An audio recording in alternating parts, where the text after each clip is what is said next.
అసలు ఈ జ్యోతిష్యం అనేది ఎంతవరకు ఒక కీలక పాత్ర పోషిస్తుంది ప్రతి మనిషికి కూడా? జ్యోతిష్యం నమ్మాలా వద్దా అనేది పక్కన పెడితే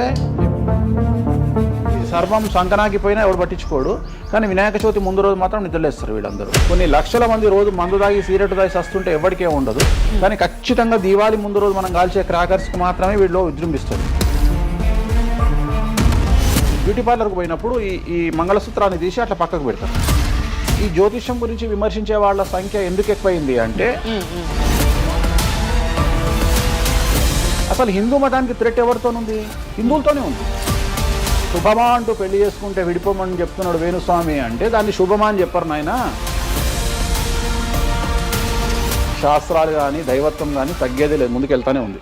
జాతకంలో ఈ దశలను బట్టే గానీ మనం తీసుకుంటున్న ఆహార అలవాట్లను బట్టి కాదంటారా? ఏం తినని వాళ్లకు కూడా క్యాన్సర్స్ వస్తాయి. అంతెందుకు, కరోనాలో మంచి మంచోళ్ళు చచ్చిపోయారు, తాగుబోతులు ఎవరు తావాలా? అవును అవును. దేవుడు అనేవాడు నీ జాతకాన్ని రాసిండు, నీ తలరాత రాయలే. ఈ మధ్య కాలంలో దశమహావిద్యల అమ్మవార్ల గురించి చాలా ఎక్కువగా వింటున్నాం. ఎవరు అసలు ఈ దశమహావిద్యలు, ఎందుకు ఆరాధించొద్దు అందరూ? సో దశమహావిద్యలు అనేవి ఇవాళ కొత్తవి కావు.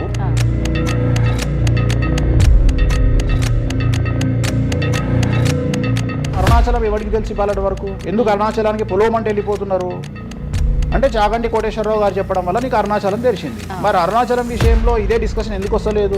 దశమహావిద్యలో నాన్ వెజ్ పెడతారు అనగానే ఇక నాన్ వెజ్ ప్రపంచంలో ఎవరు తిననట్టు, అసలు అదేదో తప్పైనట్టు, ఇక లిక్కర్ ఎవరు తాగలేనట్టు. రాముడు క్షత్రియుడు, మాంసం తినలేదా?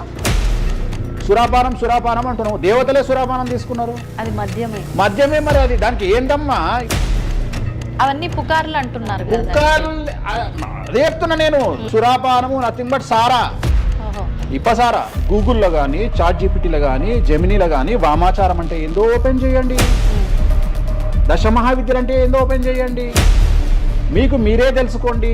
ఈ సమాజంలో తెలుగు రాష్ట్రాల్లో ఉన్న దొంగలెవరో దొరలెవరో మీరే గుర్తుపట్టండి. ఎవరు అబద్ధాలు చెప్తున్నారు అనే విషయాన్ని తెలుసుకోండి. వేణుస్వామి దొంగ అయితే వేణుస్వామి దగ్గరికి రాకండి.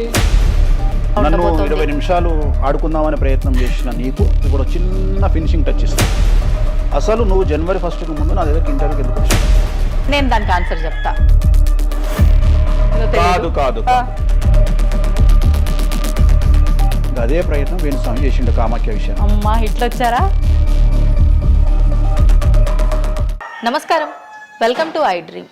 ధర్మ మార్గం విత్ విజిత కార్యక్రమానికి స్వాగతం.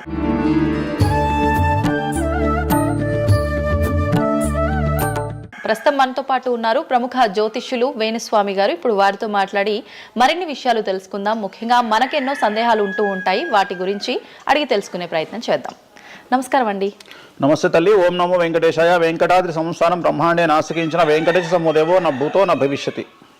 గురుగారు, చాలా వరకు ప్రస్తుత రోజుల్లో జ్యోతిష్యాన్ని ఎక్కువగా నమ్ముతున్నారేమో అనిపిస్తూ ఉంటుంది. సేమ్ టైం మళ్ళీ జ్యోతిష్యం మూఢనమ్మకము అని చెప్పి కొట్టిపారేసే వాళ్ళు కూడా ఎక్కువైపోయారేమో అనిపిస్తుంది. అసలు ఈ జ్యోతిష్యం అనేది ఎంతవరకు ఒక కీలక పాత్ర పోషిస్తుంది ప్రతి మనిషికి కూడా? సో జ్యోతిషం అనేది నువ్వు చెప్పినట్టుగా ప్రతి మనిషికి ఒక ఫేసు 2 ఫేసులు ఉంటాయి. కానీ కొంతమందికి చాలా ఫేసెస్ ఉంటాయి. ఉదాహరణ వేణుస్వామికి 2 ఫేసులు ఉండొచ్చు. అంటే సామాజికంగా ఒకటి, ప్రైవేట్గా ఒకటి. కానీ సమాజంలో ప్రస్తుతము తెలుగు రాష్ట్రాల్లో ఒక మనిషికి 5 ముఖాలు ఉన్నాయి.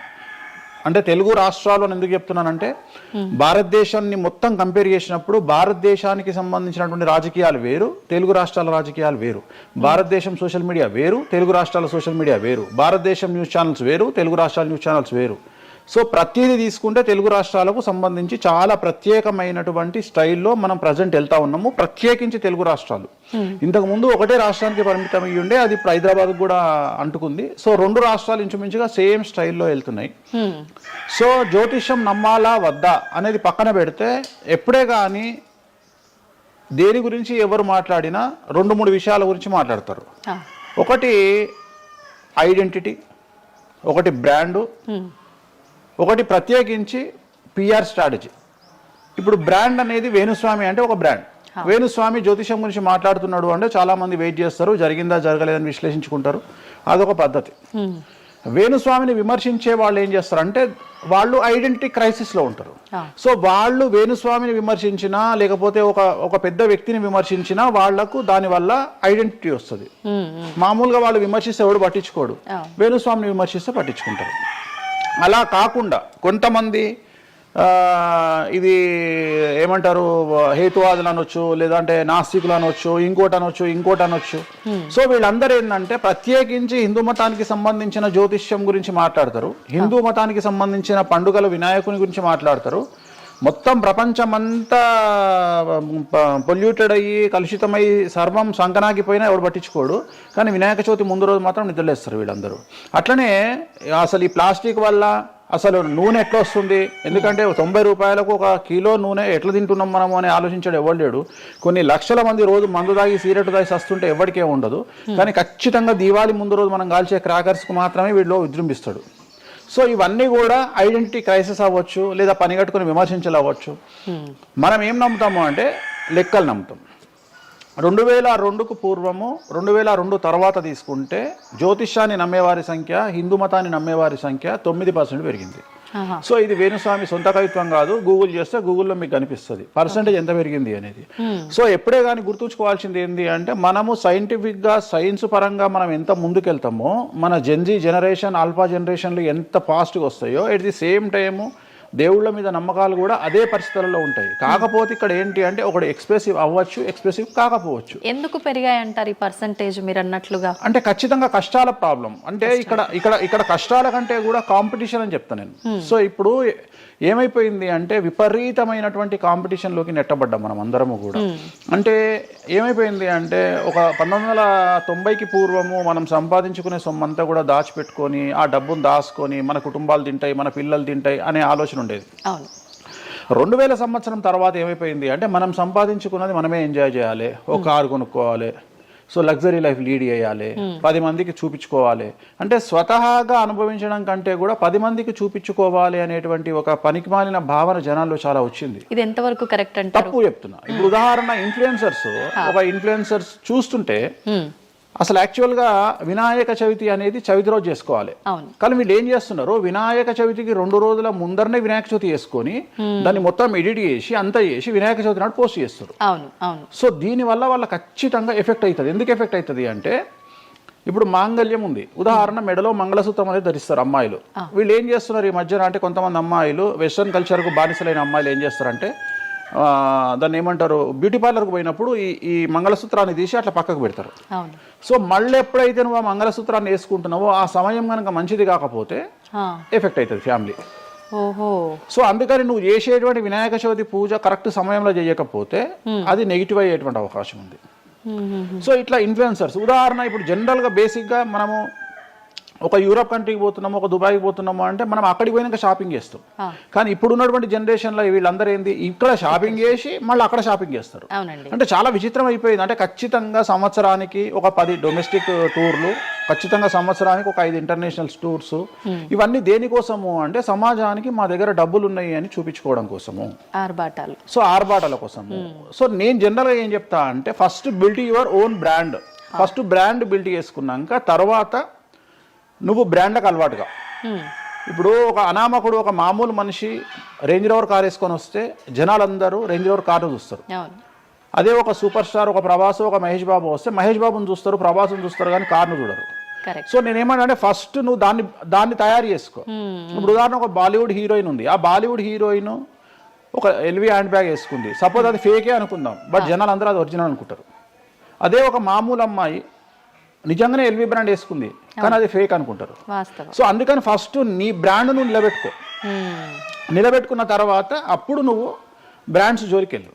ఇప్పుడు సో ప్రస్తుతం సమాజంలో ఈ జ్యోతిష్యం గురించి విమర్శించే వాళ్ళ సంఖ్య ఎందుకు ఎక్కువైంది అంటే వాళ్ళకు వ్యక్తిగతమైన అంశాలు చాలా ఉంటాయి. They want subject. అంటే ఏమైపోయింది ఇప్పుడు ఎగ్జాంపుల్ ఇప్పుడు నేనే ఒక యూట్యూబ్ ఛానల్ పెట్టుకున్నా,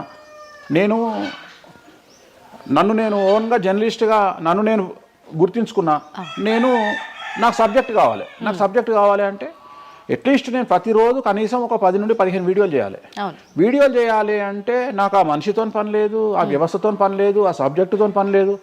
నేను రాకెట్ గురించి నేనే మాట్లాడతా, జ్యోతిష్యం గురించి నేనే మాట్లాడతా, రైతు గురించి నేనే మాట్లాడతా, పిడకల గురించి నేనే మాట్లాడతా. అంటే లాస్ట్కు నాకు కావాల్సింది ఏంది అంటే నాకు వ్యూవర్స్ కావాలి. అట్లీస్ట్ నాకు నేను పెట్టే సబ్జెక్టుకు నాకు తెలియకున్నా సరే దాని గురించి కంటి చూపు గురించి నేనే మాట్లాడతా, క్యాన్సర్ గురించి నేనే మాట్లాడతా, ఎయిడ్స్ గురించి నేనే మాట్లాడతా. అంటే కాదేది విమర్శకు అనర్హం. అంటే నీకు సబ్జెక్టు తెలుసా తెలియదా అంటే ఇంగితం ఉండేవాడు కంట్రోల్ చేసుకో. ఇప్పుడు నాకు సిగ్గు శరము ఇంగితం ఉంది. నేను ఇప్పుడు ఆ కెమెరామెన్ తీసేటువంటి కెమెరాకు సంబంధించి ఆయన ఎట్లా పెట్టాలి ఫోకస్, ఆయన లెన్స్ ఎంత అడ్జస్ట్ చేసుకుంటాడు ఏంది అనేది నాకు సంబంధం లేని వ్యవహారం. కానీ నేను అసలు దానిలోకి వెళ్ళను.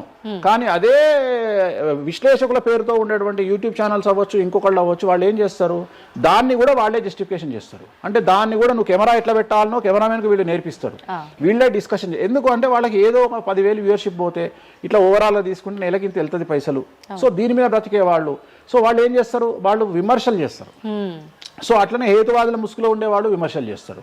అన్నిటికంటే ప్రాబ్లం ఏమైపోయింది అంటే పొద్దున్న లేస్తే హిందూ మతం బాగుండాలి అంటే అసలు హిందూ మతానికి థ్రెట్ ఎవరితోనుంది?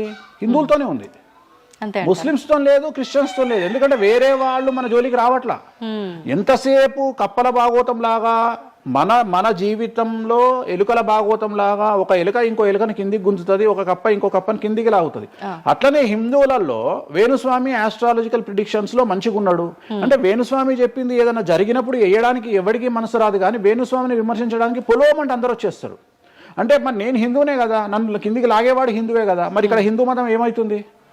ఇప్పుడు సమాజంలో నేను అబ్జర్వ్ చేస్తున్నా, గత కొన్ని రోజుల నుండి, ఒక 6 నెలల నుండి, సంవత్సరం నుండి Telugu media in the sense నేను లోకల్ సోషల్ మీడియాలో హిందూ మతాల పేరు మీద కొత్త వర్షన్ వచ్చింది. ఏంటి అంటే హిందూ ఆచార వ్యవహారాలను విమర్శించడము చాలా కామెడీ అయిపోయింది.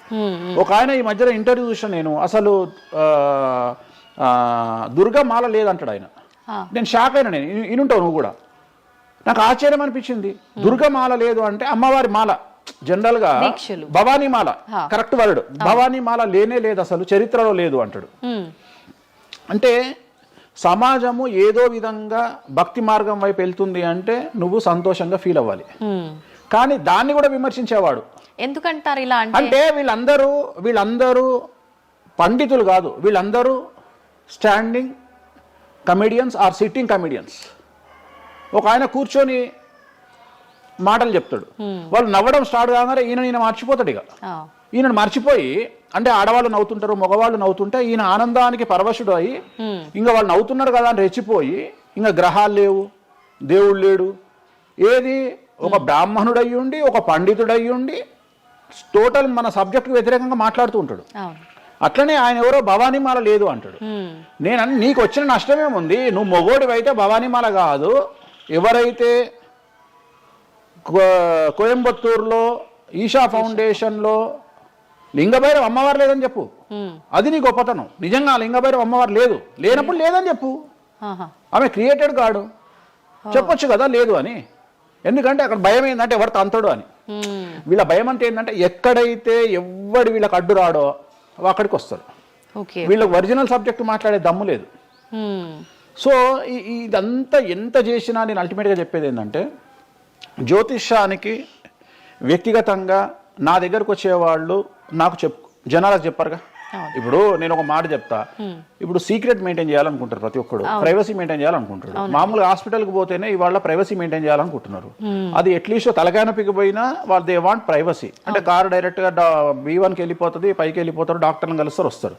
అట్లాంటిది వేణుస్వామి దగ్గరకు వచ్చి నేను ఎందుకు చెప్పాలనుకుంటున్నా, లేదంటే నేను ప్రజలకి చెప్పాలనుకుంటున్నా అనుకోరు కదా. ఎవరో ఒకళ్ళు వేణుస్వామి దగ్గరికి వెళ్ళినప్పుడు, కొన్నిసార్లు కొన్ని వీడియోలు తీసినప్పుడు 100 మందిలో ఒక వీడియో తీసినప్పుడు ఆ వీడియో పోస్ట్ చేస్తాము, దానివల్ల నా దగ్గరకు వచ్చినట్టు తెలుస్తుంది. కానీ 99% నా దగ్గరకు వచ్చినట్టు తెలియదు. నా దగ్గరికే కాదు, జ్యోతిషం అనేది ఎక్స్ట్రీమ్గా జనాల్లోకి వెళ్తున్నది. ఎట్ ది సేమ్ టైం భక్తి అనేది జనాల్లోకి వెళ్తున్నది.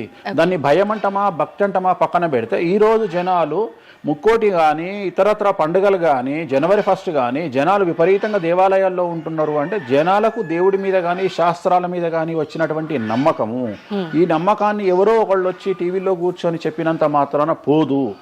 సో ఇది జనాల్లోకి విపరీతంగా వెళ్తానే ఉంటుంది. జనాలు ఎప్పుడే కానీ ఎంత వెస్టర్న్ కల్చర్కి వెళ్ళినా నమ్మకము అనేది ఒకటి ఉంటుంది. మనల్ని నమ్మించేది, మనల్ని బ్రతికించేది నమ్మకము. ఈ నమ్మకం లేకపోతే మనకు జీవితం లేదు. సో ఈ జ్యోతిష్యము అనేది అంధకార బంధురంలో ఉండేటువంటి ఒక వ్యక్తిని బయటకు తీసుకురావడానికి, జరగబోయేటువంటి నష్టాన్ని చెప్పడానికి మాత్రమే పనికి వచ్చేటువంటి శాస్త్రము. అంతేగాని నువ్వు 50 ఏళ్లకు నరుకుతావు, 40 ఏళ్లకు కారు కొంటావు, ఈ సొల్లు పురాణం చెప్పాల్సిన పని లేదు. జరగబోయేటువంటి నష్టాన్ని గనక చెప్పగలిగితే జ్యోతిష్యము దాన్ని సరి చేసుకోవడంతో పాటు మానసికంగా స్ట్రాంగ్ అవ్వడానికి ఆ వ్యక్తికి చాలా చాలా చాలా ఉపయోగపడుతుంది. భార్యాభర్తలు తన్నుకొని చస్తారు, విడిపోతారు అని చెప్పడంలో ఉద్దేశము మీరు విడిపోండి అని కాదు. భార్యాభర్తల్లో అట్లీస్ట్ జనరేషన్ ను బట్టి ఈ రోజు భర్త అనేవాడు కాంప్రమైజ్ అయ్యి భార్య తిట్టినా పడి ఉంటాడు అని ఇక్కడ ఉద్దేశము. అంటే ఒకప్పుడు భార్యకు భర్తకు పెళ్లికి కనీసం 10 సంవత్సరాల గ్యాప్ ఉండేది. ఎందుకు అంటే భార్య అనే అమ్మాయి చిన్నపిల్లగా ఉంటే భర్త అనేవాడు ఒక కూతుర్ని చూసుకుంటాడు అనే ఉద్దేశంతో ఆ పెళ్లిళ్ళు చేసేవాళ్ళు. ఇవాళ ఏం చేస్తున్నారు, ఇద్దరికి 6 నెలలు తేడా ఉండదు. సో ఇద్దరు టెంపర్మెంట్ లో వెళ్తారు, ఇద్దరు గొడవలు పడతారు. సో ఈ కండిషన్ లో వాళ్ళిద్దరు విడిపోయేటువంటి తత్వం వైపు వెళ్తారు. కాబట్టి మొదలే మీ జాతకాలు బాగా లేవు, మీకు విడిపోయే అవకాశం ఉంది అంటే మిమ్మల్ని విడిపోమని చెప్పడం కాదు. ఇక్కడ మీరు జాగ్రత్తగా ఉండండి, కాంప్రమైజ్ కండి, ఈగోస్ పక్కన పెట్టండి, మీ పొసెసివ్నెస్ ను పక్కన పెట్టండి. సో ఆర్థికపరమైనటువంటి అంశాల్లో క్యాలిక్యులేటెడ్గా ఉండండి, తన్నుకొని చావకండి, విడిపోకండి అని మొదలే వాళ్ళని హెచ్చరించడం అనేటువంటిది దీంట్లో భాగము. కానీ ఇవాళ ఏమంటున్నారు, శుభమా అంటూ పెళ్లి చేసుకుంటే విడిపోమని చెప్తున్నాడు వేణుస్వామి అంటే దాన్ని శుభమా అని చెప్పరు నాయన. ప్రతి ఒక్కళ్ళకి అదే చెప్తున్నారు. ఆ మాతకు వస్తే మీరు పొద్దున్న లేస్తే 100 పెళ్లిలలో 80 పెళ్లిళ్ళు డివోర్స్ అవుతున్నాయి. మరి దీని మీద మీరే కదా డిబేట్ పెడతారు. సో ఇదంతా ఏంటంటే ఒక వ్యక్తిని విమర్శించాలనుకున్నప్పుడు వాళ్ళు ఏదైనా తీసుకురావచ్చు. దాన్ని రామ అంటే దాన్ని చిన్న పదాలు మారిస్తే ఆ రామ అనేది ఒక బ్యాడ్ వర్డ్ అవుతుంది.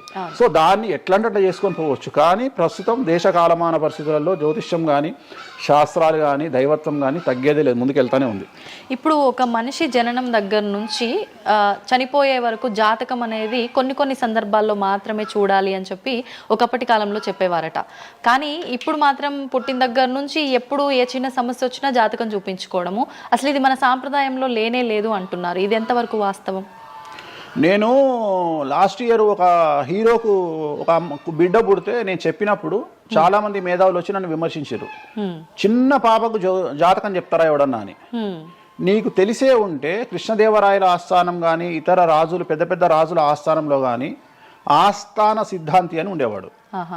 వాళ్ళు ఏం చేసేవాళ్ళు అంటే రాణికి కూతురు పుట్టిన కొడుకు పుట్టిన వాళ్ళు వచ్చి మొత్తం లైఫ్కు సంబంధించిన జాతకాన్ని రాసేవాళ్ళు. పుట్టడంతోనే ఈ అసలు పుట్టిన రోజే రాసేవాళ్ళు. వీళ్ళు ఏమైతారు, ఈయన జీవితంలో ఏమైతాడు, దొంగ అవుతాడా, మంచోడు అవుతాడా, రాజు అవుతాడా, లంగ అవుతాడా, క్రికెటర్ అవుతాడా అంటే ఆ దేశకాలం అన్న ప్రశ్న బట్టి అప్పుడు. సో దాన్ని ఇప్పుడు కన్వర్షన్ చేసుకుంటే ఇప్పుడు మేము రాసే జాతకంలో ఇప్పుడు వీడు ఇంజనీర్ అవుతాడా, డాక్టర్ అవుతాడా, ఎంటర్ప్రెన్యూర్ అవుతాడా, ఉద్యోగస్తుడు అవుతాడా. సో ఇవన్నీ అంచనా వేగ ఒక మనిషి పుట్టినప్పటి నుండి లగ్నాన్ని బేస్ చేసుకొని 1వ నెంబరు అంటే లగ్నము నుండి 12వ నెంబరు అంటే వ్యయము 1 నుండి 12 గడులను కనుక తీసుకొని రాస్తే ఆ మనిషి ఎప్పుడు పుట్టి ఏమేం చేస్తాడు, ఎప్పుడు చనిపోతాడు అనేది వెరీ క్లియర్గా మెన్షన్ చేయవచ్చు. సో ప్రతి రోజు జాతకాన్ని వేసుకోవచ్చు, ప్రతి నెల జాతకాన్ని వేసుకోవచ్చు. గోచారము గ్రహచారము అని 2 ఉంటాయి. గోచారము అంటే ప్రస్తుతం జరిగేటువంటి గ్రహాల యొక్క గమనం ఏ విధంగా ఉంది అని తెలియజేసేది గోచారము. గ్రహచారము అంటే పుట్టినప్పుడు దాన్ని బేస్ చేసుకొని రాసేది గ్రహచారము. జనరల్ గా తెలుగు రాష్ట్రాల్లో చాంద్రమానాన్ని మాత్రమే బేస్ చేసుకొని జాతకాలు రాస్తారు. కానీ వేణుస్వామి ఒక్కడే చాంద్రమానము, సౌరమానము, బార్హస్పత్యమానము అనే 3 విభాగాలను బేస్ చేసుకొని జాతకాలు రాస్తాడు. చాంద్రమానము అంటే చంద్రుడిని బేస్ చేసుకొని రోజున్నర పాటు చంద్రుడు ఒక రాశిలో ఉండేదాన్ని చాంద్రమానము అంటారు. ఇది మన దక్షిణ భారతదేశంలో వాడతాము. సౌరమానము అంటే సూర్యుడు, రవి ఒక నెలలో ఒక రాశిలో ఉంటాడు, దాన్నే మనం సౌరమానము అంటాము. అలాగే బార్హస్పత్యమానము అంటే బృహస్పతిమానము, సంవత్సరం పాటు గురువు ఒక రాశిలో ఉండేదాన్ని బార్హస్పత్యమానము అంటాము. మనము పుట్టినప్పటి నుండి కనీసము నాకు తెలిసి గత 1000 సంవత్సరాలు లేనటువంటి చరిత్ర ఈ సంవత్సరము 2026లో మనం చూడబోతా ఉన్నాము. గురువు ఒకే సమయములో 6 నెలల్లో 3 రాశుల్లోకి ప్రవేశిస్తా ఉన్నాడు. అంటే జనరల్ అర్థం కాదు, అసలు మనం ఎప్పుడు చూడలే. అందుకనే ఈ సంవత్సరం చాలా పెను సంచలనాలు ఉంటాయి. 2026లో గురువు మిథునం, కర్కాటకం, సింహం 3 రాశుల్లోకి వచ్చి మళ్ళీ రివర్స్ వస్తున్నాడు కర్కాటకానికి. సో చాలా విచిత్రమైనటువంటి ఒక గమనాన్నిగా మనం చూడాల్సి వస్తుంది. ఇది చాలా పెను సంచలనము. పెను సంచలనాలకు అంటే సృష్టిలోనే ఒక విచిత్రమైనటువంటి అనుభూతిని మనం పొందబోతా ఉన్నాము, మంచి చెడులు పక్కన పెడితే. సో ఇలాంటి పరిస్థితి నుండి జాతకాలను విశ్లేషించడము ఇవన్నీ కూడా నడుస్తాయి. ఇప్పుడు కొన్నిసార్లు మనిషి కొన్ని సందర్భాల్లో ఇబ్బంది వచ్చినప్పుడు నా తలరా తింటే భగవంతుడు ఇంకా రాసేశాడు, నేనేం మార్చలేను అంటుంటారు. కొన్నిసార్లు భగవంతుడిని పక్కన పెట్టి, తలరాతని పక్కన పెట్టి మనం గట్టిగా ఒకటి అనుకుంటే అయిపోతుంది అని అంటూ ఉంటారు. మీరు ముందుగానే ఒక శిశువు జననం అయినప్పుడే వాళ్ళ మొత్తం లైఫ్కి సంబంధించిన జాతకం ఇవ్వగలుగుతాము అన్నారు. మరి ఇప్పుడు మధ్యలో ఇప్పుడు చెప్తున్న వాళ్ళ విధానాలను బట్టి మనం అనుకుంటే అయిపోతుంది, ఏదైనా మనం ప్రయత్నం చేస్తే మారుతుంది, భగవంతుడు దాన్ని మార్చేస్తాడు కొన్ని ప్రయత్నాల వల్ల అంటారు. ఈ రెండిట్లో అసలు దేన్ని నమ్మాలంటారు? ఇప్పుడు భగవంతుడు రాసినాడు, మన జాతకము మారదు, మన తలరాత మారదు అని అనుకుంటే అలాంటి వాళ్ళందరినీ మనం చేయాల్సింది ఏంటంటే, వాళ్ళకి ఎవరికైనా హార్ట్ అటాక్ రాగానే వాళ్ళని అట్లనే బెడ్ మీద కూర్చోబెట్టి ఎదురుగా ఫోటో పెట్టి దేవుని మొక్కమని చెప్పాలి. హాస్పిటల్కి ఎవరిని పంపించొద్దు. ఎందుకంటే తలరాత కదా, భగవంతుడు రాసేసిండు కదా. మరి ఎందుకు మరి అనవసరంగా అంబులెన్స్కి ఫోన్ చేయడము, హాస్పిటల్కి వెళ్ళడం ఎందుకు? పనిలేని పని కదా. అంటే నీ ప్రయత్నము హార్ట్ అటాక్ వచ్చినా కానీ నిన్ను తీసుకుపోయి హాస్పిటల్లో అడ్మిట్ చేస్తున్నారు. సో హాస్పిటల్లో నిన్ను టైంకు తీసుకుపోవాలా వద్దా అని డిసైడ్ చేసేది జాతకం. నువ్వు బతుకుతావా బ్రతకవా అని డిసైడ్ చేసేది జాతకం. ఇక్కడ నేను తోపు నేను తురుము అని అనుకుంటే నడవదు. నేను తోపు నేను తురుము అనుకోవద్దు. చాలామంది చాలా రకాలుగా కష్టపడతారు. కష్టపడితేనే సుఖపడతాము, కష్టపడితేనే జీవితం అభివృద్ధిలోకి వస్తుంది అనుకుంటే అతి కష్టం పడేది గాడిద. సో అతి కష్టం పడేది డ్రైనేజీలో పనిచేసేటువంటి మున్సిపల్ వర్కర్స్. సో వాళ్లకు ₹1,00,000 రోజుకు జీతం ఇచ్చినా తక్కువ లేదు. అంటే వాళ్ళు ఊడ్చే చెత్త, వాళ్ళు తీసే చెత్త ఈ ప్రపంచంలో ఎవరూ భరించలేరు. అలాంటిది వాళ్ళు చేసే కష్టం మీద కంపేర్ చేస్తే ఈ ప్రపంచంలో ఇక కష్టం చేసే మనుషులే లేరుగా. మరి అలాంటి వారికి మనం ఇచ్చే జీతం ఎంత? 40,000, 50,000. కానీ వాళ్లకు కనీసం నెలకు 40 లక్షలని ఇవ్వాలి. అంటే నువ్వు చేసే కష్టానికి కాకుండా నువ్వు తెలివితో చేసే కష్టానికే విలువ ఎక్కువ. నువ్వు తెలివితో చేసే కష్టానికే విలువ ఎక్కువ. హార్డ్ వర్క్ కాకుండా smart work exactly smart work నమ్ముకోవాలి. సో రెండవది, నేను కష్టపడితే అసలు రానే రాదు. నువ్వు కష్టపడడం కాదు, నువ్వు తెలివిగా కష్టపడు, కసిగా కష్టపడు. సో అందరికంటే భిన్నంగా ముందుకెళ్ళు. సో దీంట్లో లోకులు నీ మీద రాళ్లు వేస్తారు, దీంట్లో లోకులు నిన్ను సమాజంలో టార్గెట్ చేస్తారు. So there is no development in comfortable zone. నువ్వు కంఫర్టబుల్ జోన్ దాటిన తర్వాతనే నీ జీవితంలో నీ కష్టాలు అనేవి స్టార్ట్ అవుతాయి. ఆ కష్టాలు స్టార్ట్ అయిన తర్వాత అభివృద్ధి అనేది ఏర్పడుతుంది. సో నువ్వు ఉద్యోగానికి అలవాటైనవు అంటే జీవితంలో నువ్వు ఉద్యోగంలోనే ఉండిపోతావు. నువ్వు రిస్క్ తీసుకొని సంవత్సరం పాటు ఖాళీగా కూర్చోవడానికి ట్రై చేసి నువ్వేదో వ్యాపారం చేసుకోనో ఇంకేదో చేసుకోనో ముందుకు రావడానికి ప్రయత్నం చేస్తే అప్పుడు నువ్వు తోపవుతావు. సో ఇక్కడ నువ్వు ఎంత టార్గెట్ చేసినావు, జీవితంలో ఎంత డబ్బు సంపాదిస్తున్నావు అనే దాని మీద నువ్వు తీసుకునే రిస్క్ ఆధారపడి ఉంటుంది. నువ్వు తీసుకునే రిస్క్ను బేస్ చేసుకుని నీ లైఫ్లో డెవలప్మెంట్ అనేది ఆధారపడి ఉంటుంది. అంతేగాని నేను నార్మల్గానే ఉంటా, నాకు డబ్బులు రావాలి అంటే రావు. ఎట్ ది సేమ్ టైము నాకు జ్యోతిష్యము అనేటువంటిది ఎలాంటిది అంటే, డాక్టర్ దగ్గరికి పోయినప్పుడు బ్లైండ్గా కాలో చెయ్యో ఇరిగినప్పుడు డాక్టర్ దగ్గరికి పోయినావు, డాక్టర్ ఏమంటాడు? ఫస్ట్ ఎక్స్రే తీసుకొని రా అంటాడు. అదే జ్యోతిష్యం. ఆ ఎక్స్రే అనేదే నీ లగ్నం, ఎక్స్రే అనేదే నీ కుండలి. సో నువ్వు తీసుకున్న ఎక్స్రే, నువ్వు ఎట్లయితే డాక్టర్ దగ్గరికి పోయినప్పుడు ఎక్స్రే ఎట్లయితే పనిచేస్తుందో, నీ కష్టం వచ్చినప్పుడు నిన్ను కష్టాల నుండి బయటికి తీసుకురావడానికి జ్యోతిష్యం అనేది ఎక్స్రే లాగా ఉపయోగపడుతుంది. ఆ ఎక్స్రే అంటే నీ కుండలి చూసినప్పుడు నీకు ఈ సబ్జెక్ట్ లో ఈ ప్రాబ్లం ఎందుకు వచ్చింది, ఒక వ్యక్తికి హార్ట్ అటాక్ ఎందుకు వచ్చింది అంటే ఆయన జాతకంలో రవి కేతువు లేదా శని దృష్టి రవి మీద, లేదా కుజ రవులు 8వ ఇంట్లోనో లేకుంటే 6వ ఇంట్లోనో వ్యయంలో ఉన్నప్పుడు, అలాగే రవి కేతువులు 12వ ఇంట్లో కలిసిన్నప్పుడు, అలాగే 6వ ఇంట్లో కలిసినప్పుడు, సో ఆ సందర్భంలో ఆ గ్రహ చిత్రంలో ఆ దశా చిత్రంలో ఆ దశ వచ్చినప్పుడు, అంతర్దశ వచ్చినప్పుడు ఏలినాటి శనిలోనో, ఆ షష్టమ శనిలోనో, అష్టమ శనిలోనో ఈ హార్ట్ అటాక్ అనేది వస్తుంది. అంటే జాతకంలో ఈ దశలను బట్టే కానీ మనం తీసుకుంటున్న ఆహార అలవాట్లను బట్టి కాదంటారా? ఏం తినని వాళ్లకు కూడా క్యాన్సర్స్ వస్తాయి, గుర్తుంచుకోవాలి. ఏం తినని వాళ్ళకు కూడా క్యాన్సర్లు వస్తాయి. చాలా మందికి ప్రస్తుతం సమాజంలో నాన్ వెజ్ తిననటువంటి వాళ్లకు కొలన్ క్యాన్సర్ వచ్చినటువంటి సంఘటనలు నాకు వేలల్లో తెలుసు. సో ఏం తప్పు చేస్తున్నారని అమ్మాయిలకు బ్రెస్ట్ క్యాన్సర్ వస్తుంది? ఆన్సర్ చెప్పు. Question mark. అవునా కాదా? థైరాయిడ్తో ఏం పని చేస్తున్నాం? థైరాయిడ్ ప్రాబ్లం వచ్చింది. సరే ఉదాహరణ లంగ్స్ క్యాన్సర్ అంటే నువ్వు సిగరెట్ తాగితే వచ్చింది. కానీ నువ్వు నమ్మవో 100 మందిలో 40 మందికి లంగ్స్ క్యాన్సర్ వచ్చిన వాళ్ళకు సిగరెట్ అలవాట్లేదు. ఎందుకు వచ్చింది? ఓకే. సో చాలా మంది అంతెందుకు కరోనాలో మంచి వాళ్ళు చచ్చిపోయారు, తాగుబోతులు ఎవరు తావాలా? అవును అవును. అసలు దీని మీద కదా నువ్వు సైంటిస్ట్ రీసెర్చ్ చేయాల్సింది. ఇంతమందిని చూసినా మనం రోడ్డు మీద బిచ్చమెత్తుకునేవాడు ఎవరు చచ్చిపోలే. ఎందుకు అంటే వాడి డైజెషన్ సిస్టమ్ అంత స్ట్రాంగ్ ఉంది, వాడి ఇమ్యూనిటీ పవర్ అంత స్ట్రాంగ్ ఉంది. అట్లనే మందు తాగే వాడి ఇమ్యూనిటీ పవర్ అంత స్ట్రాంగ్ ఉంది.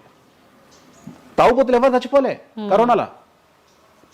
సో ఇవన్నీ నువ్వు ఎలా చనిపోతావు, ఏ రోగం వస్తుంది, ఏంది అనేది జ్యోతిష్యం ప్రిడిక్ట్ చేయగలుగుతుంది.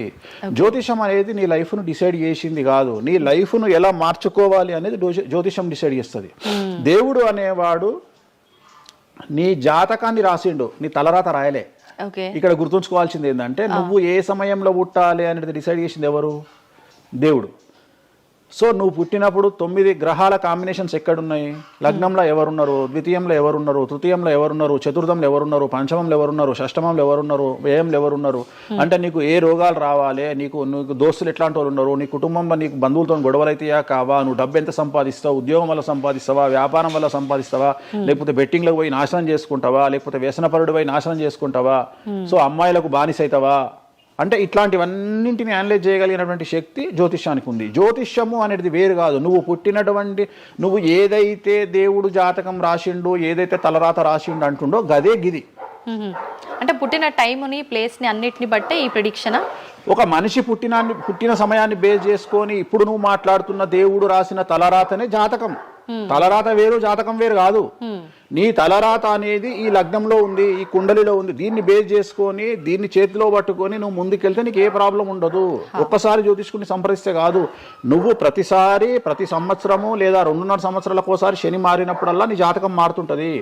గోచారంలో మారుతుంటది, గ్రహచారంలో మారుతుంటది. నువ్వు ఎలాంటి చర్యలు తీసుకోవాలి, ఎలాంటి జాగ్రత్తలు తీసుకోవాలి, నీకు వాహన ప్రమాదాలు ఎప్పుడు వస్తాయి, ఆరోగ్యపరమైన ఇబ్బందులు ఎప్పుడు వస్తాయి, న్యాయపరమైన ఇబ్బందులు ఎప్పుడు వస్తాయి, నువ్వు ఎదిగిన తర్వాత నీకు శత్రువులు పెరుగుతారు, నువ్వు ఎంత శుద్ధపూసైనా ఎంత మంచివాడివైనా నువ్వు సమాజంలో ఎదిగి ఒక కారు కొనుక్కొని, ఒక ఇల్లు కొనుక్కొని, నీ బతుకు నువ్వు బ్రతుకుతున్నా నీ మీద జనాలు ఏడ్చి చస్తారు.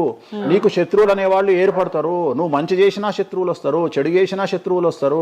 సో ఇలాంటి వాళ్ళందరి నుండి నువ్వు ఎట్లా తప్పించుకోవడానికి ఏమేం పూజలు చేసుకోవాలి, ఏమేం న్యాయపరమైన జాగ్రత్తలు తీసుకోవాలి, వీటన్నిటినీ క్రోడీకరించి చెప్పగలిగిన వాడు జ్యోతిష్కుడు. కాకపోతే జ్యోతిష్కుడికి దేశ కాల మాన పరిస్థితులను బేస్ చేసుకొని జాతకం చెప్పగలగడం రావాలి. ఎందుకంటే జ్యోతిష్యంలో ఉదాహరణ రవి, కుజ, కేతువు కలిసి ఉన్నప్పుడు సుఖవ్యాధి వస్తుంది. సో సుఖవ్యాధి అని మాత్రమే జ్యోతిష్యం చెప్పింది మాకు. అంతేగాని నీకు సిఫిలిస్, గనేరియా, ఎయిడ్స్, HIV అని చెప్పి రాయలే మాకు అక్కడ రాసింది. ఏం రాసిండు? నీకు సుఖవ్యాధి వస్తుంది. కాకపోతే దేశకాలమాన పరిస్థితులను బట్టి ఏ వ్యాధులు వస్తున్నాయో దాన్ని అంచనా వేయగలిగిన శక్తి జ్యోతిష్కుడికి ఉండాలి. ఇప్పుడు కూడా నువ్వు ఇంజనీరింగ్ చేస్తున్నావు అంటే ఇంజనీరింగ్ ఇంకో 2 ఏళ్ళు అయితే పోతుంది. సో కొత్త ఏదో వస్తుంది, స్టడీస్ వస్తాయి. సో మనం మారుతూ ఉండాలి, మనం అప్డేట్ అవుతా ఉండాలి.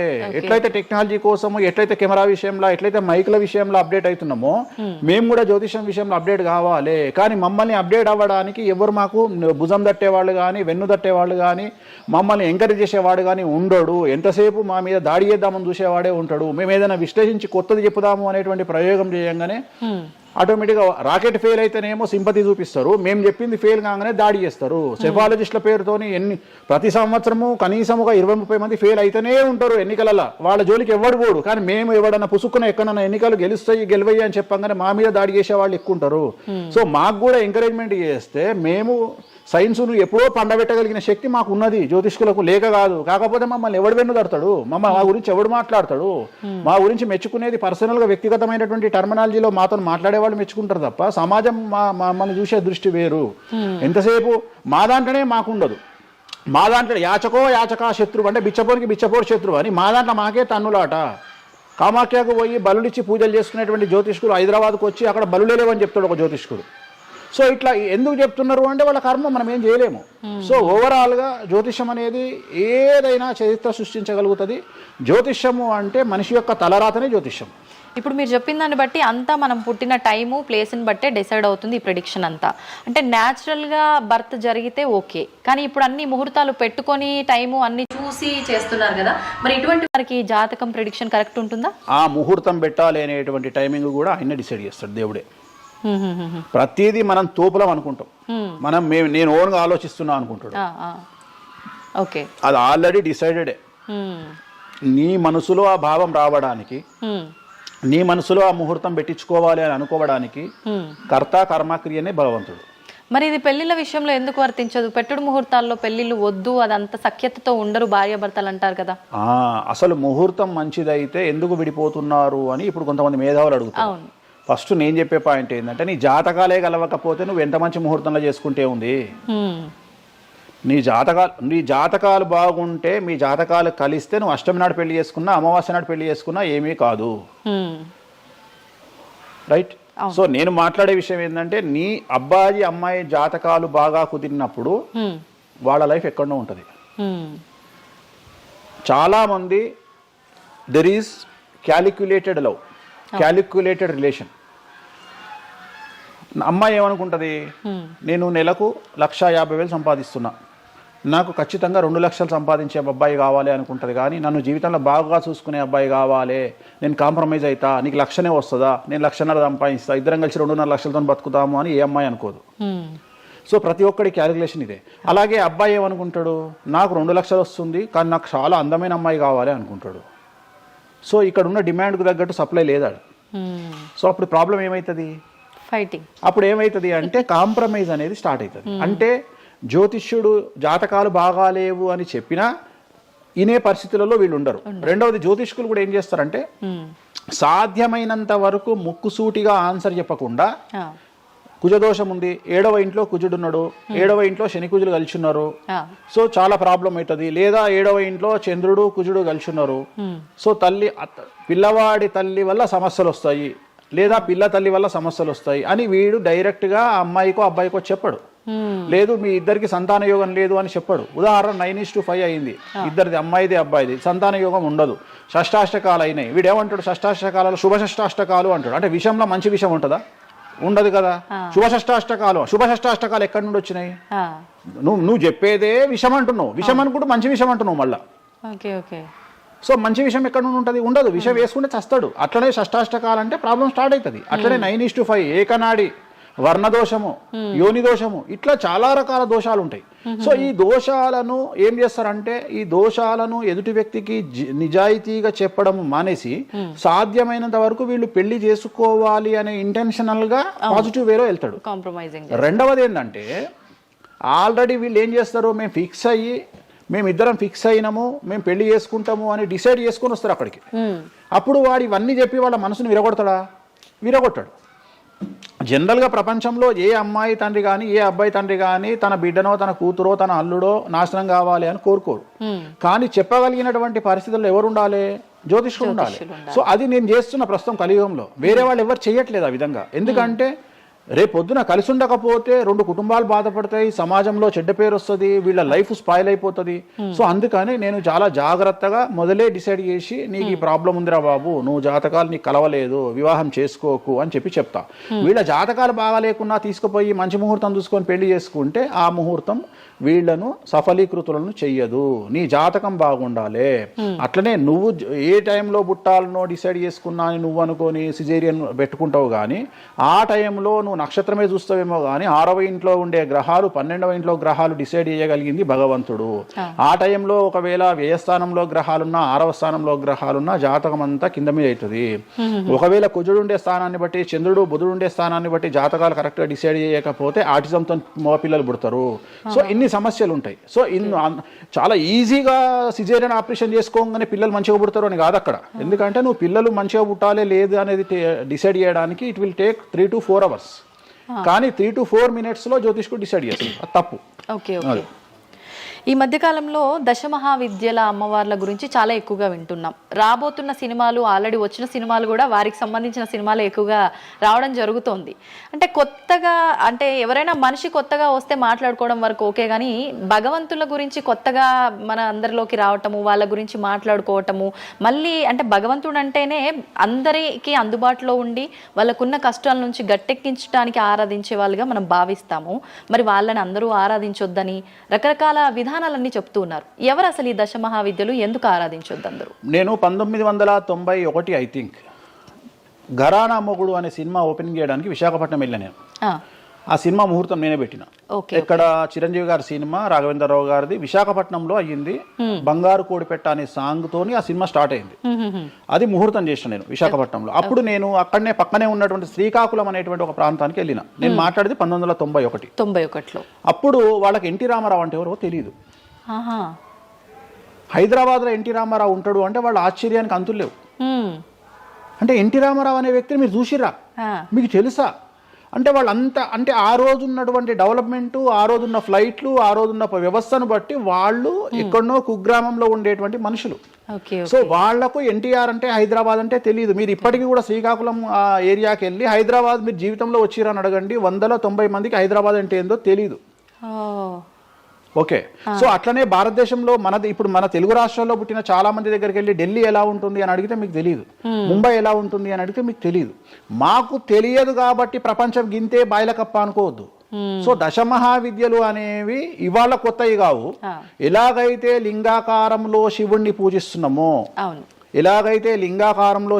పూజిస్తున్నామో, శివుడి భార్య అయినటువంటి సతీదేవిని అదే యోని రూపంలో పూజిస్తున్నాము. అయిపోయింది, చెరిసగం మంచుకురు ప్రపంచాన్ని.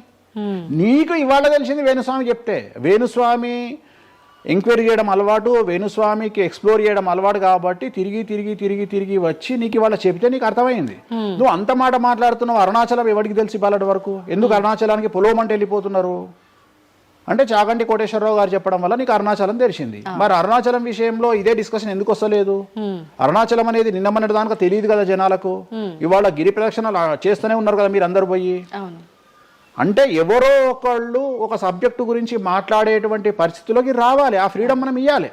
సో అరుణాచలం గురించి చాగంటి గారు ఎలా మాట్లాడినారో దశమహావిద్యల గురించి వేణుస్వామి గత 5 సంవత్సరాల నుండి ఫైటింగ్ చేస్తూ ఈ స్టేజ్కి తీసుకొచ్చిండు.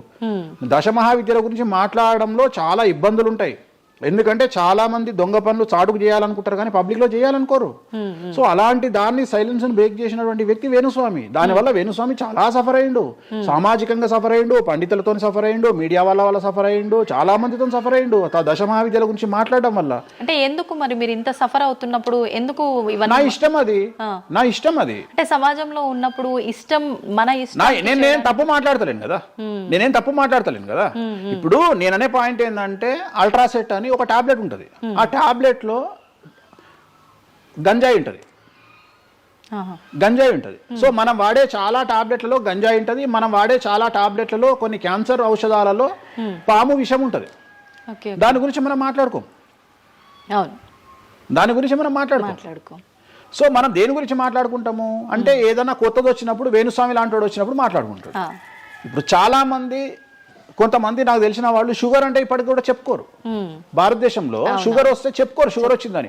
అంతెందుకు ఇవాళ గురించి సరోగసి గురించి ఇప్పటికీ మన దేశంలో మాట్లాడుకోరు. ఇప్పటికి కూడా చాలా మంది సెలబ్రిటీలు సరోగసితోని పిల్లల్ని గంటూ అబద్ధాలు చెప్పుకుంటారు, మేము కడుపుతోనున్నామని. అట్లనే అబద్ధాలు చెప్పుకుంటారు, అట్లనే శ్రీమంతాలు చేసుకుంటారు. కానీ వాళ్ళంతా సరోగేట్ మదర్సు. కానీ వాళ్ళు జనాలకు తెలియదు. ఎందుకంటే పొద్దున్న లేచి డోర్ కొట్టి నువ్వు కడుపుతో ఉన్నావా లేదా అని బెదిరిస్తాడు. ఎవడన్నా బెదిరించాడు కదా. నువ్వు ఒక నిజమైన ప్రెగ్నెంట్ను పిలిచి అమ్మ 9 నెలలకు నీ బాడీ లాంగ్వేజ్ ఏందో అడుగు. డెలివరీ అయిన తర్వాత 40 రోజులు నీకు సుక్కలు ఎట్లా కనిపిస్తాయో అడుగు. మొన్న నాకు బాగా క్లోజ్ అయినటువంటి ఒక ఆమె 21 కొడుకు పుట్టిండండి వేణుస్వామి గారు, 21కి రండి అని పిలిచింది. 21కి పోయినా. 5వ అంతస్తులు ఉంది వాళ్ళ ఇల్లు. కిందికి నేను వచ్చిన పార్కింగ్ దిగంగానే వేణుస్వామి గారు మీరు లిఫ్ట్ లో రండి అని మెట్లెక్కుంటూ పోతుంది. 22వ రోజు. నాకు అనుమానం రాదా? వస్తుంది. నేను కూడా ఒక ఆడదానికి పుట్టిన కదా, నేను కూడా ఒక అమ్మ కొడుకునే కదా. నాకు తెలుసు మదర్ కి ఇబ్బందులన్నీ అసలు ఉండవు. సరో ఈమె కనదు కదమ్మా. ఇప్పుడు ఎవరో అంటారు, మీరు అది గెస్ చేశారు. గెస్ చేయడం ఏంది, 2 మెట్లు ఎక్కాలంటేనే బాడీ లాంగ్వేజ్ తెలిసిపోతుంది కదా. అవును. ఈమె స్వామి గారు మీరు లిఫ్ట్లో రండి అని టకటక మెట్లు ఎక్కుంటూ ఉరుకుతుంది. అంటే అంతకుముందు ఒక ఎట్లా ఉరికిందో డెలివరీ అయినాక కూడా అట్లే ఉరుకుతుంటే నాకు అనుమానం, ఏమేమి ఇట్లా ఉరుకుతుంది అంటే okay surrogate okay okay okay అంటే వాళ్ళు చెప్పుకోవడానికి భయపడుతుంది. అందరు నయనతారలు లక్ష్మీ మనుషులు కాదు కదా. అప్పటికైనా మీకు చెప్పారా వాళ్ళు ఓపెన్ గా? చెప్పలేదు, ఇప్పటికీ చెప్పలేదు. ఇప్పటికీ చెప్పలేదు. ఆల్రెడీ అట్లనే సెలబ్రిటీలు చాలా మంది ఇదే పని చేస్తారు. సో ఇలాంటివి మాట్లాడుకోవాలి అంటే సమాజం యాక్సెప్ట్ చేయదు. కానీ వేణుస్వామి వచ్చి దశమహావిద్యలో నాన్ వెజ్ పెడతారు అనగానే ఇక నాన్ వెజ్ ప్రపంచంలో ఎవరు తిననట్టు, ఇక నాన్ వెజ్ అసలు నాన్ వెజ్ ఇక అసలు అదేదో తప్పైనట్టు, ఇక లిక్కర్ ఎవరు తాగలేనట్టు. మళ్ళా చూస్తే తెలంగాణలో హైయెస్ట్ లిక్కర్ సేల్స్ భారతదేశం మొత్తంలో తెలంగాణదే ఉంటుంది, ఆంధ్రప్రదేశే ఉంటుంది. మనం బతికేది 2 రాష్ట్రాలు బతికేదే లిక్కర్ మీద బతుకుతాయి. కానీ మళ్ళీ మనకు ఎక్కడ లేని బాధ, వేణుస్వామి మాట్లాడితే నిజాయితీగా మాట్లాడిండు కాబట్టి వేణుస్వామి తప్పు చేస్తుండు, వేణుస్వామి ఆడ మందావుతుండడా. సార్ అప్పుడు కరోనా వరకు తినకూడని కమ్యూనిటీలు ఏవి కూడా, అంటే నాన్ వెజ్ ముట్టుకోని కమ్యూనిటీలు కూడా డాక్టర్ చికెన్ తినురి మటన్ తినురి అనగానే ఒక్కొక్కడు మార్కెట్లో లేనంత మటన్ చికెన్ తిన్నారు. కమ్యూనిటీల గురించి నేను మాట్లాడా. అప్పటిదాకా మేము తినము అన్నోడు కూడా తినడం స్టార్ట్ చేసిర్రు. అంటే నువ్వు డాక్టర్ చెప్తే మళ్ళీ డాక్టర్ చెప్పాడు కాబట్టి తింటున్నామండి, లేకుంటే తినేవాళ్ళం కాదు. తిన్నవా లేదా? సో తప్పే ఉంది. అసలు మద్య మాంసాదులు లేని దేవతల గురించి మాట్లాడుకుందాం. ఎక్కడున్నారు దేవతలు? అసలు మద్య మాంసాదులు లేని దేవతలేరి? రాముడు క్షత్రియుడు, మాంసం తినలేదా? సురాపానం సురాపానం అంటున్నావు, దేవతలే సురాపానం తీసుకున్నారు. అది మద్యమే మరి అది దానికి ఏంటమ్మా? ఇప్పుడు ఎన్నో యాగాలు చేస్తారు, అవన్నీ పుకార్లు అంటున్నారు. పుకార్లు అదే చెప్తున్నా నేను నీకు. సురాపానము అని ఎక్కడ పెట్టిరు, అమృతము అని ఎక్కడ పెట్టి, సురాపానము నథింగ్ బట్ సారా, ఇప్పసారా. అంటే అప్పుడు ఇన్ని రకాల మందులు లేవు కాబట్టి, స్కాచ్లు ఓడకాలు వైండ్లు లేవు కాబట్టి అప్పుడు మనకు ఒకటే ఏంది సురాపానం. సురాపానం అంటే సారా, సారా అంటే ఇప్పసారా, ఇప్ప పూల నుండి తీసినటువంటి సారా. అంతే, అది కూడా అంతే. మళ్ళా రోజులు పెరుగుతున్న కొద్ది టేస్ట్ మారుతుంది. సో ఇవాళ వేణుస్వామి వచ్చి మాట్లాడంగానే ఇక ఎక్కడ లేనటువంటి, అంటే ఏం లేదు. నేను అనేది ఏంటంటే టార్గెట్ చేయడానికి ఏదో ఒకటి కావాలి. ఇప్పుడు నువ్వు దశమహావిద్యల గురించి తెలుసుకోవాలి అంటే నువ్వు కామాఖ్య పోవాలి అంటే అప్ అండ్ డౌన్ 30,000 అవుతుంది ఫ్లైట్ టికెట్, ట్రైన్లో పోలేవు. ఈ 30,000 రూపాయలు ఖర్చు పెట్టి నువ్వు అక్కడికి పోయి అక్కడ ఏం జరుగుతుంది అని తెలుసుకుని వచ్చిన తర్వాత వేణుస్వామి మీద నీకు క్లారిటీ వస్తుంది. సో ఒకవేళ నమ్మినోడు నమ్ముతాడు, నమ్మనోడు నమ్మడు. I don't care. నేనేంటంటే నేను తీసుకున్నటువంటి టార్గెట్ ప్రకారం వెళ్తున్నా, నేను చెప్పాలనుకున్నా. కానీ ఆల్మోస్ట్ ఆల్ తెలుగు స్టేట్స్లో 70-80% జనాలకు వామాచారం అంటే ఏందో తెలుసు, దశమహావిద్యలు అంటే ఏందో తెలుసు, దశమహావిద్యలో దేంతో పూజ చేస్తారో తెలుసు, అన్నీ తెలుసు. ఇంకొకటి ఏమైపోయిందంటే మీడియాలో నా గురించి రావడం వల్ల వేణుస్వామి వామాచారంలో స్పెషలిస్టు అనే విషయాన్ని నేను పబ్లిసిటీ చేసుకోకుండానే జనాల్లోకి వెళ్ళిపోయింది. సో ఎవరైతే వామాచారంతో పూజలు చేయాలనుకుంటారో ఆటోమేటిక్గా వాళ్ళే నా దగ్గరకు వస్తున్నారు. స్వామి, ఎందుకంటే ఇప్పుడు క్యాన్సర్కు పలానా దగ్గర మందిస్తారు అని నువ్వు నెగిటివ్గా ప్రమోట్ చేసావు అనుకో, జనాలు అక్కడికే పోతారు. అట్లనే వేణుస్వామి వామాచారంలో పూజలు చేస్తాడట, వామాచారం కావాల్సిన వాళ్ళు నా దగ్గరికే వస్తారు డైరెక్ట్. సో ఈజీగా నన్ను రూట్ చేసి ఈయన దగ్గరికి వెళ్ళండి అని చెప్పినట్టు అయిపోయింది. అందుకని నాకు ఫ్రీ పబ్లిసిటీ వల్ల ఇంకా నేను ఉన్నదానికంటే ఇంకొక 100% బిజీ అయినా. అంటే ఏమవుతుంది, ఎందుకంటే అమ్మవారు కదా డిసైడ్ చేసేది. నేనేమనుకుంటా అంటే అమ్మవారు డిసైడ్ చేస్తుంది, అమ్మవారే డిసైడ్ చేస్తుంది. ఇప్పుడు నేను ఏదైనా హిందూ మతానికి, హిందూ శాస్త్రానికి, వామాచార విధానానికి, తంత్ర మార్గానికి, అమ్మవార్లకు వ్యతిరేకంగా నేను ఏం చేసినా అమ్మవారు నన్ను సర్వనాశనం చేస్తుంది. ఒకవేళ నా జోలికి వస్తే అమ్మవారు చూసుకుంటుంది, వాళ్ళ సంగతి నాకు అనవసరం. ఇప్పుడు మీరు అన్నారు అంటే ఈ దశమహావిద్యల్లో అమ్మవార్లకి మద్యము ఇవన్నీ పంచమకారాలన్నీ కూడా కామన్, అది అందరికీ తెలిసిందే అని. మరి మీరొక్కరే ఎందుకు బల్లగుద్దినట్టు ఇది వాస్తవం అని చెప్తున్నారు? అందరూ చెప్పే విధానం ఏ రకంగా ఉంది అంటే మనలో ఉన్న ఈ చక్రాలని యాక్టివేట్ చేయడము, మద్యము అని అంటే మద్యం కాదు ఇంకేదో అని చెప్పి, మాంసము అంటే మాంసం కాదు అల్లంతో ఇంకేదో మిక్స్ చేస్తే వచ్చేదాన్ని మాంసంగా పలుకుతారు కానీ అది మాంసం కాదు, అంటే జీవిని చంపడం ఇదంతా కాదు. ఈ విధానం చాలా మంది చెప్పుకుంటారు వస్తున్నారు. ఏం చెప్తారు అట్లా? అంటే దక్షిణాచారంలో పూజలు చేసే వాళ్ళు వాళ్ళ దగ్గరికి భక్తులు రావాలి అంటే వాళ్ళు అదే చెప్తారు. ఓకే, నీకు దీనికి ఒక ఎగ్జాంపుల్ చెప్తా. 2 వీలర్ ఎప్పుడైనా వాడినావా నీ లైఫ్ లో? 2 వీలర్ వాడినవా? నేను అడుగుతున్నా తల్లి ప్రశ్న, నిన్నే అడుగుతున్నా. 2 వీలర్ ఎప్పుడైనా వాడినవా? నేను ఎప్పుడు డ్రైవ్ చేయలే. సో 2 వీలర్ వాడిన వాళ్ళకే తెలుస్తుంది ఈ విషయం, చాలా బాగా తెలుస్తుంది. 2 చక్రాల బండి వాడిన వాడు కార్పొరేటర్ దాంట్లో ఆ పెట్రోల్లో చెత్త వస్తుంది. చెత్త వచ్చినప్పుడు బండి స్టార్ట్ కాదు, స్టార్ట్ కాకపోతే మనం కొట్టి కొట్టి కొట్టి కొట్టి మెకానిక్ దగ్గర తీసుకుపోయి మెకానిక్ దగ్గర పెడతాం బండి. ఏ మెకానిక్ కూడా మన ముందు కిక్కు కొట్టాడు. బండి ఫస్ట్ మనం ఆపగానే వాడు చేసేది ఫస్ట్ అది ఇప్పుతాడు మొత్తం. ఎందుకంటే వాడికి తెలుసు ఒకవేళ పుసుక్కున స్టార్ట్ అయితే వీడు నాకు పైసలు ఇయ్యాడు. అందుకని ఏం చేస్తాడంటే దాన్ని కిక్కు కొట్టకుండా మొత్తం డప్పనిప్పి కార్పొరేటర్ క్లీన్ చేసి పైపు తీసి మొత్తం పెట్రోల్ ఇట్లా చూసి అంత పెట్టి చేసినాక ఒక కిక్కు కొట్టగానే కుయ్యి అని స్టార్ట్ అవుతుంది. 50 రూపాయలు ఇస్తారు అంటాడు. రైట్, అయిపోయింది. రెండవది, నువ్వు ఆంజనేయ స్వామి గుళ్ళో పనిచేసే పంతుల దగ్గరికి పో, జ్యోతిష్యం చెప్పించుకో. దోష నివారణ నీకు ఏం చెప్తాడంటే హనుమంతుడికి సింధూరము అంటాడు. అవును.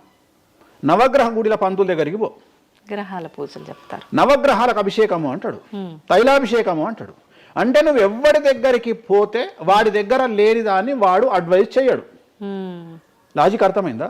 వాడి దగ్గర లేని దానికి వాడు అడ్వైజ్ చేయడు. దశమహావిద్యల గురించి కానీ వామాచారం గురించి కానీ చేయగలిగిన తోపు తురుము సౌత్ ఇండియాలో వేణుస్వామి ఒక్కడే. బుద్ధి లేనివాడు ఎవడన్నా నువ్వు పోతే పండితుని దగ్గరికి పోతే నాకు చేత కాదండి, నేను ఎదవనండి, అక్కడ వేణుస్వామి గారు ఉన్నారండి అని ఎవడన్నా పంపిస్తాడా నిన్ను? పంపించరు. ఏమంటాడు అప్పుడు? అవన్నీ తప్పులు నేను చేసే కరెక్ట్ అంటాడు. అంతేగాని నా దగ్గరికి వీళ్ళందరూ దారి మళ్ళిస్తారా? పొండి వేణుస్వామి దగ్గరికి, పొండి వేణుస్వామి దగ్గరికి అని. అప్పుడు ఏం చెప్తాడు? పంచమకారాలు లేవు అంటాడు. అప్పుడు నేనేం చెప్తున్నా? వేణుస్వామి నిజాయితీ పరుడు కాడు, వేరే వాళ్ళు నిజాయితీ పరులు కారు.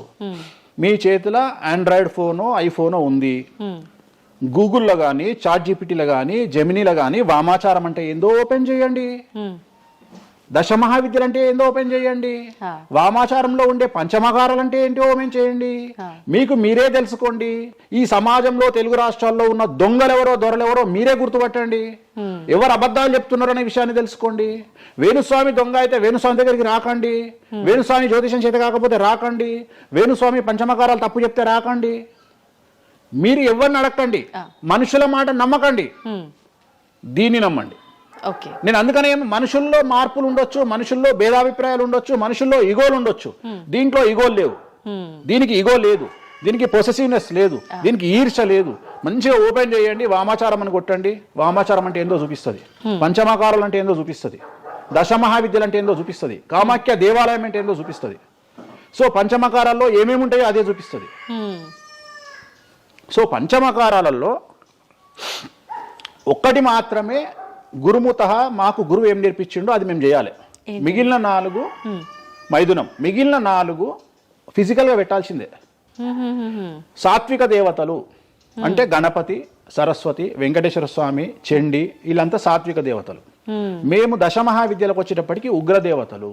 ఉగ్రదేవతలకు ఎప్పుడు కానీ డైరెక్ట్గా నువ్వు ఏమైతే సబ్జెక్ట్లో ఉన్నాయో అవి పెట్టాల్సిందే. సో ఉగ్రదేవత విషయంలో కాంప్రమైజ్ అనేది లేదు. ఉగ్రదేవతలకు నువ్వు ఖచ్చితంగా సాటిస్ఫై చేయాల్సిందే. నాకు అర్థం కాని విషయం ఏంటంటే తెలంగాణలో ఆషాఢ మాసంలో బోనాల విషయంలో జరిగే తంతునే నేను కొత్తగా చేస్తలేను, అదే తంతు నేను చేస్తున్నా. మీకు అక్కడ లేని సమస్య ఇక్కడ ఎందుకు వస్తుంది నాకు అర్థమైతలేదు. కానీ అక్కడ బలి అండ్ పానకం, కళ్ళు ఈ 2 సాకపోయటం మాత్రమే ఉన్నాయి, పంచమకారాలు ఏం లేవు కదా. మత్స్యం అంటే ఏంది? చేపతో ఏం కుంపలు మునిగినాయి.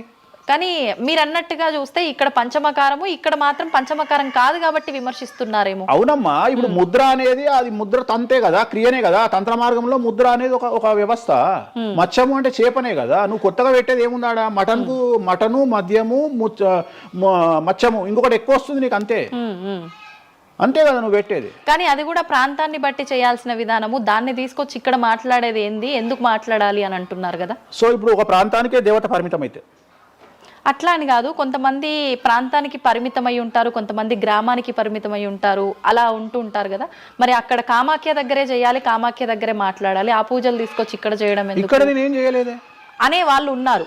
అవునమ్మా, అదే చెప్తున్నా. వాళ్ళు ఎందుకు అంటున్నారు అంటే వాళ్ళకి పొట్టబోతుంది కదా, వాళ్ళ కూడు దగ్గర నోటి దగ్గర కూడిపోతుంది కదా, మస్తుగా మాట్లాడతారు. ఇది ఏమైతుంది? నేను ఒక లాజిక్ చెప్తా. ఇప్పుడు నీకు ఒక షాపు నడుస్తుంది, బుక్ స్టాల్ అంటే ఎదురుగా ఇంకో బుక్ స్టాల్ పెట్టినప్పుడు ఆటోమేటిక్గా వీటి దెబ్బతింటాడు. నేను ఒక కొత్త మార్గం ఎంచుకున్నా, ఈ కొత్త మార్గం ఎంచుకోవడానికి దమ్ము ధైర్యం కావాలి. నా వేలో నేను వెళ్తున్నా. నన్ను విమర్శించడానికి చాలా మంది వస్తారు. కారణం ఏంటి అంటే వేణుస్వామి ఒక్కడే, వేణుస్వామి ఒక్కడే. కానీ 99 మంది పాజిటివ్ దక్షిణాచారంలో వెళ్తే వేణుస్వామి ఒకడే వామాచారంలో వెళ్తున్నాడు. వీళ్ళకి నేను అందరికీ కాంపిటీటర్గా వీళ్ళు భావిస్తున్నారు. నేనేమంటున్నా అంటే సార్ నీకు నేను కాంపిటీటరే కాదు, ఎందుకంటే మీరందరూ సౌందర్య మన ఆమె పేరు ఇంకో సాయి ఏమో హీరోయిన్ పేరు ఏదో ఉంటుంది కదా, సాయి పల్లవి. సో మీరంతా సాయి పల్లవి సౌందర్య టైపు, నేను సన్నీ లియోన్ టైపు. నన్ను వదిలేయండి, నేను సన్నీ లియోన్ టైపు, నన్ను వదిలేయండి. నాకు మీకు కాంపిటీషన్ లేదు, నేను బికినీ మీద తిరుగుతా. నేను అన్ని వదిలేసుకున్నా, నా మొలదారం కూడా తీసి పక్కకు పెట్టిన. అంటే నాకు బట్టలు ఇప్పే అవకాశం మీకు ఇయ్యట్లా, మొత్తం ఇప్పేసుకున్నా నేను ఆల్రెడీ. మీరు ఇప్పుదామంటే ఏం లేవు నా దగ్గర చివరికి నా అండర్వేర్తో సహా నా మొలదారంతో సహా ఇప్పుకున్నా, ఇంకేం లేవు మీరు ఇప్పడానికి. సో మీ పని మీరు చేసుకోండి, మీరు సాత్విక దేవతలను ఆరాధించుకోండి, మీరు ఏం చేసుకోండి. వీళ్ళదంతా ఏ కాన్సెప్ట్ అంటే సువర్ణ పుష్పార్థం అక్షతాం సమర్పయామి అంటే సువర్ణ పుష్పం అనుకొని అక్షతలేనైనా మీరు అదే బ్యాచ్. మంద అనుకొని మటన్ అయినా, మాంసం అనుకొని మటన్ అయినా, మంద అనుకొని స్కాచ్ పోయినైనా నాది ఆ బ్యాచ్. నా బ్యాచ్ నాదే. నేను జెన్యూన్గా ఏం కావాలనో అమ్మవారికి అదే ఇస్తా. చాలామంది శాస్త్రంలో వారాహి అమ్మవారికి ఎరుపు రంగు అన్నము నైవేద్యంగా పెట్టమని చెప్పారు. ఇక మన మేధావులు ఇంత కుంకుమ తీసుకొని అన్నంలో కలిపి ఇక ఫీల్ అవుతుంటాడు, ఇక వాడికి రక్తం కలిపినట్టే ఇక తీసుకొచ్చి పెడతాడు. అంటే నువ్వు అమ్మవారిని పిచ్చిదాన్ని చేస్తావా? శాస్త్రం ఏం చెప్పింది, నువ్వేం చేస్తున్నావు అంటే చెక్ చేసుకోమని చెప్పి ఇవి చెప్ప చేత కాదు ఎవరికి. శాస్త్రం ఏం చెప్పింది,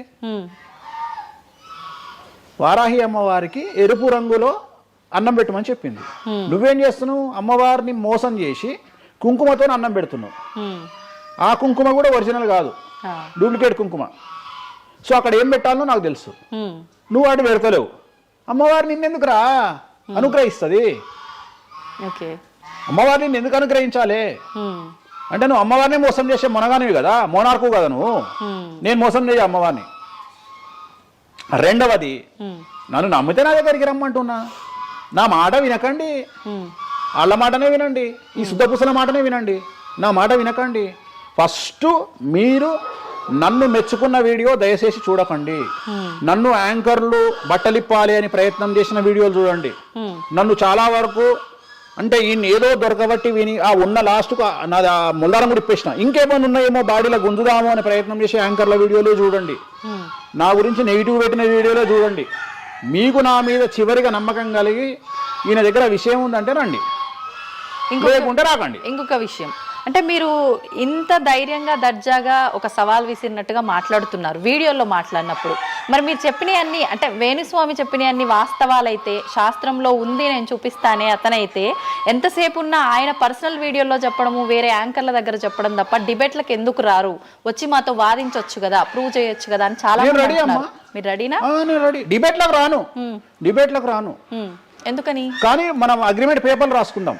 నీ ద్వారా చెప్తున్నా నువ్వు కామాఖ్యకు నేను తీసుకుపోతా. నేను చెప్పిన దాంట్లో కామాఖ్యలో ఏది జరగకపోయినా నా దుకాణం పని చేసుకుంటా. నా ప్రాపర్టీ మొత్తం రాసి చేసి నేను నా ఫ్యామిలీతో సహా దేశం వదిలిపెట్టి వెళ్ళిపోతా, లేదు స్టేట్ వదిలిపెట్టి వెళ్ళిపోతా. అన్ని వాస్తవం అని మీరు ప్రూవ్ చేస్తారు. అక్కడ పోనీ అక్కడికి నేను ప్రూవ్ చేసిన అవసరం లేదమ్మా. నీకే ₹1,00,000 ఇస్తా, పోయి చూసుకుంటా రాదు కెమెరాలో. ఓకే, ఎందుకు దీనికి ఎందుకు డిబేట్ ఎందుకు? నువ్వే పోయిరా, నీకు నేను డబ్బులు ఇస్తా, ₹1,00,000 ఇస్తా, పోయిరా. ఓకే, పోయేసి అక్కడ ఏమేమి జరుగుతుంది, ఏమేమి పూజలు చేస్తారో నువ్వే చెప్పు. ఇప్పుడు కామాఖ్యలో కూడా అమ్మవారి గర్భగుడి లోపల దాకా ఈ పంచమకార వ్యవహారం కానివ్వండి, బలి సాంప్రదాయం, ఆ బలికి సంబంధించిన విధానం కానీ లోపలికి లేదు, అది కూడా ఏదున్నా మెయిన్ గుమ్మం బయటే అని అంటున్నారు. అది సో ఇది అంతా నీకు ఎప్పుడు రైట్స్ వస్తాయి అంటే చూసినప్పుడు మాట్లాడడానికి వస్తాయి. నువ్వు ఎవరో చెప్పిన దాన్ని నన్ను కార్నర్ చేయడానికి అడిగితే పనికిరావు. నేను అనే పాయింట్ ఏంటంటే ఇవన్నీ షో చేయడానికి పని చేయనటువంటి వ్యవస్థ.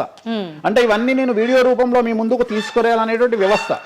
సో దీనికోసము నువ్వు వాళ్ళ కోణంలో నన్ను ప్రశ్న అడిగినావు అనుకో, నేనేమంటున్నా అంటే నా కోణంలో అడిగిపిస్తా, వచ్చి చూడు. నా కోణంలో నువ్వు ఎప్పుడు అడుగుతావు? నాతో పాటు వచ్చినప్పుడు అడుగుతావు. నువ్వు నాతో పాటు చూడకపోతే నువ్వెట్లా అడుగుతావు? అట్లనంట ఇట్లనంట. ఇప్పుడు నార్త్ ఇండియా వాడు ఉన్నాడు, నేపాల్లో ఉంటాడు, వానికి వెంకటేశ్వర స్వామి విగ్రహం ఏందో తెలియదు. సపోజ్ వానికి ఎవరో చెప్పిండు ఎల్లిగాడు వెంకటేశ్వర స్వామి కాదు అమ్మవారు ఉన్నదని, వాడు కూడా నువ్వు అడిగినట్టే అక్కడ లోకల్ యాంకర్ అడుగుతుంది, ఆడ వెంకటేశ్వర స్వామి కాదట అమ్మవారు ఉన్నదట కదా అంటాడు. నువ్వు చూస్తే చెప్తావు, అరే పిచ్చినాయాలా, అరే ఎదవనాయాలా, ఆడున్నది వెంకటేశ్వర స్వామిరా, దేవుడు రా అని చెప్తావు. ఆ, అవునా? అవును. నువ్వు ఆ కామాఖ్యమ్మ వాడిని చూస్తానని ఇట్లా అడగకపోతుంటే నువ్వేం అడుగుతుంటే నీ వర్షన్ మారుతున్నావు. వేణుస్వామి గారు మిమ్మల్ని ఎందుకు టార్గెట్ చేస్తున్నారండి ఈ ఎదవలు అని అడిగే విధానం మారుతుంది. నువ్వు చూడకపోతే నీకు ఎక్కడ అడుగుతావు. నీ ఆలోచన విధానం ఏంటంటే ఈయన ఏమన్నా ఇరుకున పెడదామా అనే ఆలోచనే తప్ప, అరే ఈయన నేను చూడలేదు కదా, నాకు రైట్సే లేవే అని నువ్వు అనుకుంటలేవు. నీకు రైట్స్ ఎక్కడ ఉన్నాయమ్మా అడగడానికి? నన్ను అడగడానికి నీకు రైట్సే లేవు. అంటే మీరు అన్నట్టు నేను అక్కడికి వచ్చి చూస్తే అక్కడ జరిగేది చూస్తా, అది మాత్రం శాస్త్ర ప్రకారంగా జరుగుతుందో లేదో నేను చూడలేను కదా. అంటే దీన్ని బట్టి ఉద్దేశం ఏంటి అంటే, ఒక దేవాలయంలో కూడా శాస్త్ర ప్రామాణికంగా జరగదు. కామాఖ్యలో తెలుగు వాళ్ళు మాట్లాడుకునే పండితులు మాట్లాడుకునేవే నిజాలు. ఇప్పుడు నువ్వు అనేది అదే కదా. అంటే అది ప్రాంతీయం ప్రకారంగా జరుగుతుంది. అది మరి ఏదైనా ప్రాంతీయమే జరుగుతుందమ్మా, ఏదైనా ప్రాంతీయమే జరుగుతుంది, ఏదైనా ప్రాంతీయమే జరుగుతుంది. గోవాల కసినో ఆడితే తప్పు లేదు, తెలంగాణలో కసినో ఆడితే తప్పు. దాన్నే దేశకాలమాన పరిస్థితులు అంటారు. తిరుపతి వెంకటేశ్వర స్వామికి తిరుపావడ సేవ చేస్తారు, మరి ఎదుగో లోకల్ టెంపుల్ ఎందుకు తిరుపావడ సేవ చేస్తలేరు? తిరుపతి వెంకటేశ్వర స్వామి వారికి పునుగుపిల్లి తైలం పెడతారు, మరి అట్లనే ఇప్పుడు రేపటి నుండి రామాలయంలో పునుగుపిల్లి తైలం పెట్టి నువ్వు వచ్చి నువ్వు స్టార్ట్ చేయమ్మా. మన తెలుగు రాష్ట్రాలలో నువ్వు ప్రాంతీయత గురించి మాట్లాడుతున్నావు కదా. అంటే ఒక్కొక్క దానికి ఒక్కొక్క కట్టుబాట్లు ఉంటాయి. అవునమ్మా, నీకు కావాల్సింది అల్టిమేట్ గా ఏంది? నీకు డబ్బు కావాలి, నువ్వు కోరుకున్న కోరికలు తీరాలి, అంతే కదా. నువ్వు కోరుకున్న కోరికలు తీరాలి. ఎంతమంది ఎకనామికల్ అఫెన్స్ చేస్తలేరు భారతదేశంలో? టీచర్ దగ్గర నుండి మొదలుకుంటే ప్రతి ఒక్క నువ్వు ₹1,00,000 లోన్ తీసుకొని కట్టకపోతే నీ ఇంటి ముందరకు వస్తారు. 20,000 కోట్లు తీసుకున్నాడు దొబ్బేస్తామని సంఖ కూడా ఎవడు పట్టుకోడు. ఇవి కదా మనం మాట్లాడుకోవాలి. ఇవి చేతగావు. వేణుస్వామి కామాఖ్య నుండి అమ్మవారిని తెచ్చి హైదరాబాద్లో పెట్టిండు అంటే నేను అనే పాయింట్ ఏంటంటే ఇదే చెప్తున్నా. ఇప్పుడు విమర్శించడానికి బట్టలిప్పడానికి చేసే ప్రయత్నము, నువ్వు సబ్జెక్ట్ గురించి ఆలోచించి వామాచారం అంటే ఏంది, దీనివల్ల లాభం ఏంది, ఇది కదా అడగాల్సిన ప్రశ్నలు. కానీ ఏం చేస్తున్నావు?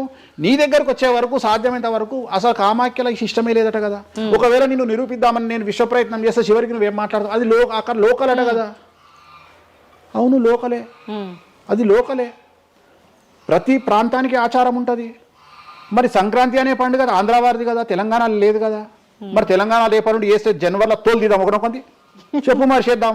పతంగులు ఎగిరేసుడు తెలంగాణ ప్రాంతం కదా, ఆంధ్రాలో కూడా నేస్తే తందాం ఈసారి చెప్పు, మరి నువ్వే చెప్పు. ఎందుకు బ్రిటిష్ వాళ్ళు అలవాటు చేసిన న్యూ ఇయర్ ని మనం జరుపుకోవట్లేదా? అంటే నీకు నచ్చిందేమో. నేను అదే చెప్తున్నా, మీరు చేస్తే సంసారం, వేణుస్వామి చేస్తే వ్యభిచారం.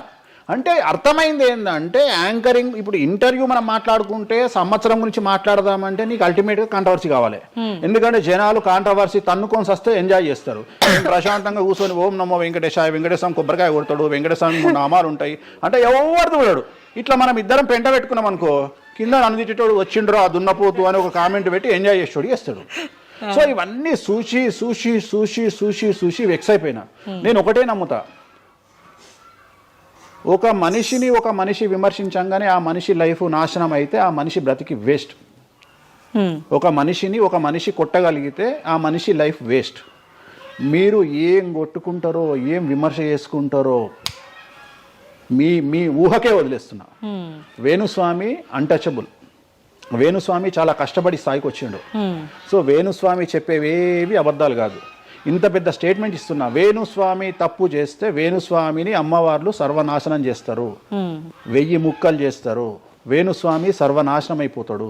నా జోలికి ఎవడొచ్చినా వాని సంగతి అమ్మవారు చూసుకుంటుంది. ఇంతకంటే బిగ్గెస్ట్ స్టేట్మెంట్ ఎవడు ఇయ్యాడు ప్రపంచంలో, నేను ఇస్తున్నా. సో నేను ఇక్కడున్న తొప్పాసగాళ్ళతో డిబేట్ పెట్టాల్సిన అవసరం నాకు లేదు. నీకు దమ్ముంటే నువ్వు తీసుకురా, ఎవరిని తీసుకొస్తావో నేను డబ్బులు పెట్టుకుంటా, కామాఖ్య తీసుకుపోతా, చూపిస్తా. మళ్ళీ మొత్తం చూపించిన తర్వాత నేను నోట్ల నుంచి ఇది లోకల్ ఇది లోకల్. రాత్రి పెళ్లిలు ఏదైతాయి ఆంధ్రాలో అవుతాయి, తెలంగాణలో ఏ పెళ్లిలు అవుతాయి 11 గంటలకు అవుతాయి. మరి ఇప్పటి నుండి తెలంగాణలో ఎవడన్నా రాత్రి పూట పెళ్లి చేసుకుంటే తన్నాలే పట్టుకొని. ఇంత పెద్ద గ్లోబలైజేషన్ అయ్యింది. చివరికి బాలయ్య బాబు సినిమాలకు కూడా పరదాలు కాలుస్తున్నాం అమెరికాలో, పవన్ కళ్యాణ్ సినిమాలకు కూడా పరదాలు కాలుస్తున్నాం అమెరికాలో. దీంట్లో రానటువంటి పట్టింపు ఓన్లీ వేణుస్వామి కామాఖ్య దగ్గరికి పోయినప్పుడే వస్తుంది అంటే కావాలని చేస్తున్న వ్యవహారం ఇదంతా వాళ్ళ ఇష్టం. ఇప్పుడు కాసేపు ఇవన్నీ పక్కన పెడితే కామాఖ్య, ఈ జాతకాలు ఇవన్నీ ఇప్పటి వరకు కూడా రకరకాల విపత్తులు అయితే మనం చూసాం. గత ఉగాది మన కొత్త సంవత్సరం నుంచి కూడా ఇప్పటి వరకు చాలా విపత్తులు చూసినాం. అంటే పంచభూతాల్లో ఒక్కొక్కటి ఒక్కొక్క ప్రళయంగా, అగ్ని ద్వారా కావచ్చు, గాలి ద్వారా కావచ్చు, రకరకాలుగా.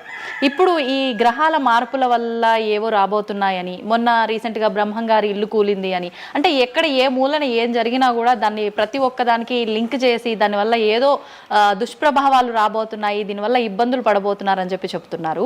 మరి ఈ 2026 మనమైతే ఉగాది నుంచి చూసుకుంటాం, కానీ ఆంగ్ల నూతన సంవత్సరం రాబోతోంది. దీని ద్వారా మనకు ఉగాది వరకు ఈ మధ్య కాలంలో ఎలా ఉండబోతోంది, గ్రహాలు రాశుల పరంగా చూసుకుంటే, పంచభూతాల పరంగా చూసుకుంటే, తర్వాత మనకి సంవత్సరం మారిన తర్వాత ఎలా ఉండబోతోంది. 20 నిమిషాలు ఆడుకుందామనే ప్రయత్నం చేసిన నీకు ఇప్పుడు చిన్న ఫినిషింగ్ టచ్ ఇస్తా. అసలు నువ్వు జనవరి 1కు ముందు నా దగ్గరికి ఇంటర్వ్యూకి ఎందుకు వచ్చినావు? ఎందుకు రావు? ఉగాది కదా నువ్వు రావాలి.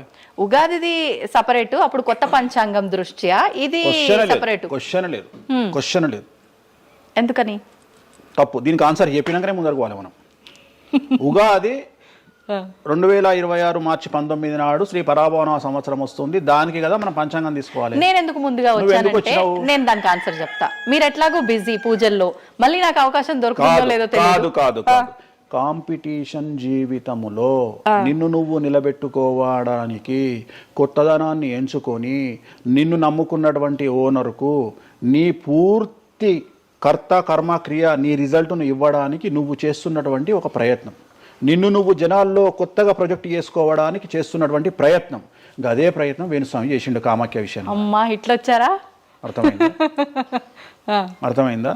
కాబట్టి జనాల్లో కొత్తదానంలో కొత్తగా వస్తే నువ్వు గదే యాంకరింగ్ నేర్చుకున్నావు, గాయన గదే అడ్వకేట్ చదువుకుండు, గా టీవీ ఛానల్ గదే చేసింది. మరి గా టీవీ ఛానల్ ఏమో ప్రైమ్ టైం స్లాట్ 2 లక్షలు ఎట్లా పోతుంది, పనికి వాళ్ళ చిన్న ఛానల్ 2000 ఎందుకు పోతుంది అంటే వాళ్ళు కష్టపడడానికి, వాళ్ళు చేసిన స్టింగ్ ఆపరేషన్లు కావచ్చు, వాళ్ళు జీవితాన్ని నాశనం చేసిన విధానం కావచ్చు, వాళ్ళకి ఆ పేరు వచ్చింది. సో అట్లనే వేణుస్వామి కష్టపడి ఈ స్థాయికి రావడానికి వేణుస్వామికి అంటూ ఒక బ్రాండ్ ఉన్నది. సో రెండవది, ఇదే సంవత్సరం ఇదే ఛానల్లో 2025 శివ అనే ఒక యాంకర్ కు నేను ఇంటర్వ్యూ ఇచ్చిన. అందులో చాలా విషయాలు చెప్పిన. ఏమేం చెప్పిన? ఈ సంవత్సరము రైలు ప్రమాదాలు ఎక్కువ అని చెప్పిన, విమాన ప్రమాదాలు ఎక్కువ అని చెప్పిన. చెప్పంగా వెనకకించి వచ్చి వీనికి పని పాట లేదు, వీడు పొద్దుగాలు లేస్తే ఇటువే మాట్లాడతాడు అని తిట్టిరు నన్ను. మరి అయినప్పుడు ఒకడన్నా పెట్టడేంద్రా?